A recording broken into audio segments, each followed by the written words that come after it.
Hello and Assalamu alaikum everyone. This is Abdul Basit. I hope that you all are fine. You all are doing great. Today I'm here with a new and interesting video. In this video I'll be talking about Langston Hughes, who is a poet belonging to Harlem Renaissance. He is a 20th century poet, and he has written so many poems, novels and plays as well. So he has been a prolific writer of 20th century. So in this video I'll tell you the short biography of Langston Hughes, and I'll give a brief introduction to Harlem Renaissance that has been a very popular movement regarding the development of Afro-American literature belonging to the black people of America.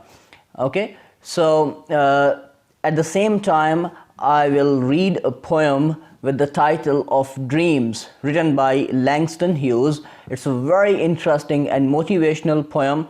I hope that you will like this poem as well. And before I proceed further, I would like to make a request. If you are a new viewer, please subscribe to my channel so that you may find new, interesting and informative videos. So let's get started. So first of all, we'll talk about the short biography of Langston Hughes. Okay. James Mercer Langston Hughes was born on February 1, 1902 in Joplin, Missouri. His parents divorced when he was a young child and his father moved to Mexico. He was raised by his grandmother until he was 13, when he moved to Lincoln, Illinois to live with his mother and her husband before the family eventually settled in Cleveland, Ohio. It was in Lincoln that Hughes began writing poetry. So first Hughes began writing poetry when he was in Lincoln. After graduating from high school, he spent a year in Mexico, followed by a year at Columbia University in New York City. During this time, he held odd jobs such as assistant cook, launderer and busboy. It means that he has been through so many troubles, so many hardships in his life. So he has to do so many jobs, odd jobs actually, in order to survive. He also traveled to Africa and Europe working as a seaman. In November 1924, he moved to Washington, D.C. Hughes' first book of poetry, The Very Blues, that was published by Knopf, okay, in 1926. Knopf was a publisher actually. So the first book of poetry that was published is The Very Blues. Okay. And this was published by Alfred A. Knopf in 1926. He finished his college education at Lincoln University in Pennsylvania 3 years later. In 1930, his first novel, Not Without Laughter, that was also published by Knopf in 1930, won the Harmon Gold Medal for Literature. So from here we come to know that Langston Hughes was not only a poet, but he was also a novelist. The critic Donald B. Gibson noted that Hughes differed from most of his predecessors among black poets, in that he addressed his poetry to the people, specifically to black people.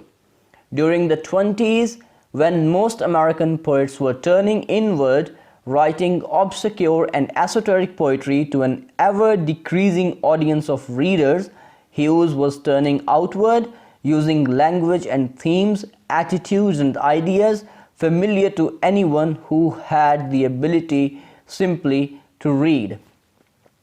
So here we can differ Langston Hughes from other poets. Langston Hughes reaches every layman as far as his poetry is concerned. He is not an esoteric poet. Esoteric poet is the one who writes for a particular or a specific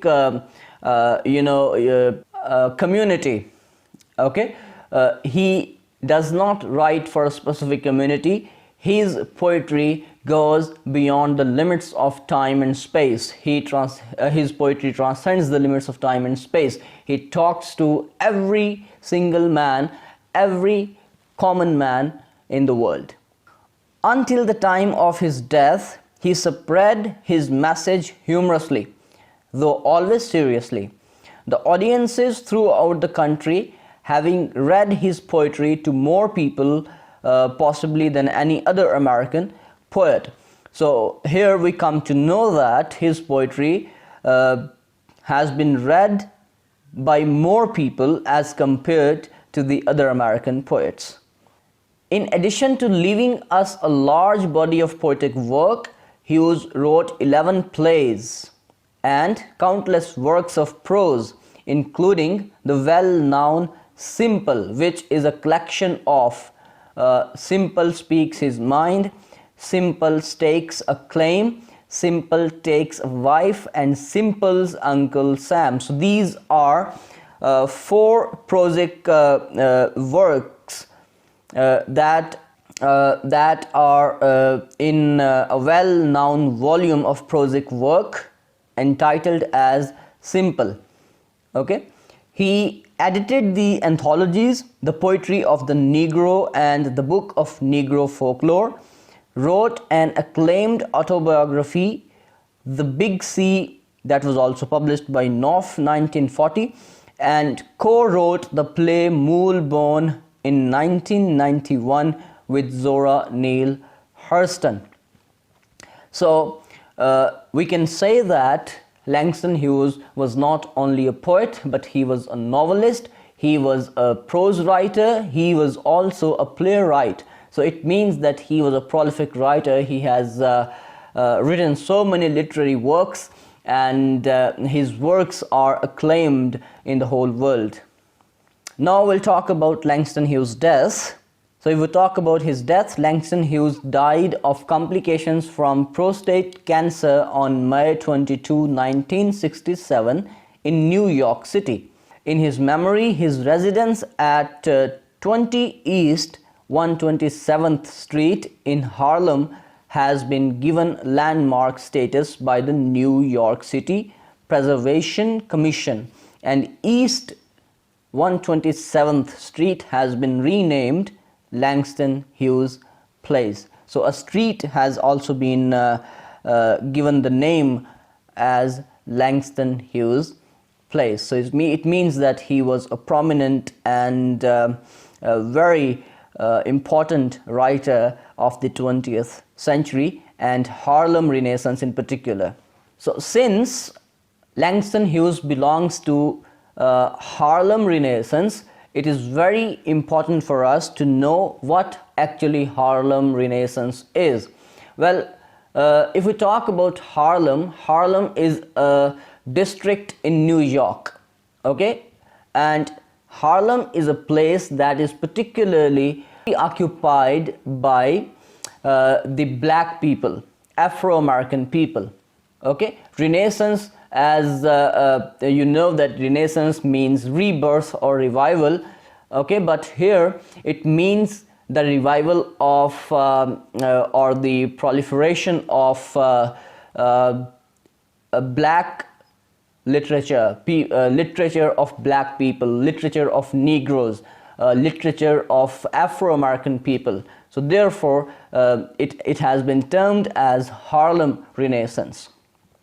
Well, Harlem Renaissance is a notable phase of black American writing centered in Harlem, a predominantly black area of New York City in the 1920s.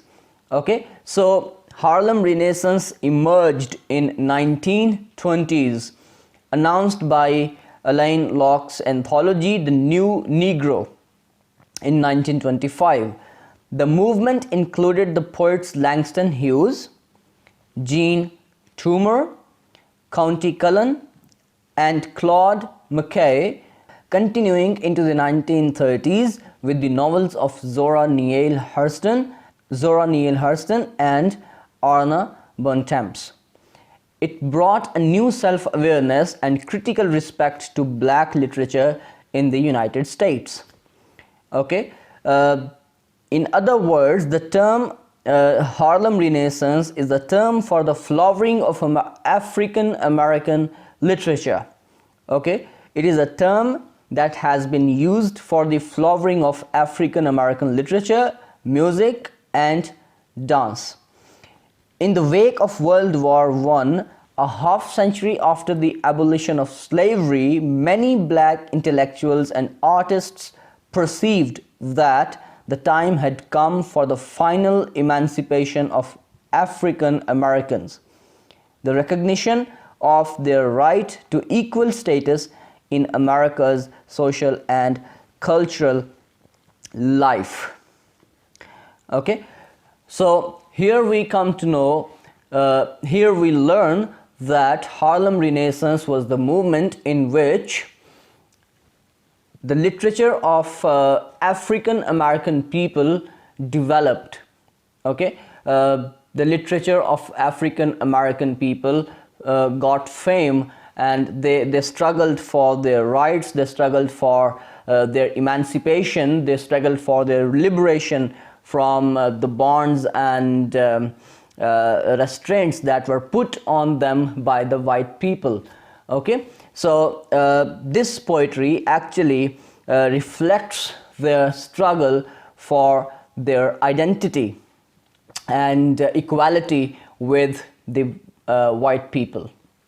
Okay, so now I'm going to read a very beautiful, interesting, and motivational poem. The title of the poem is Dreams, written by Langston Hughes. It's a very short poem.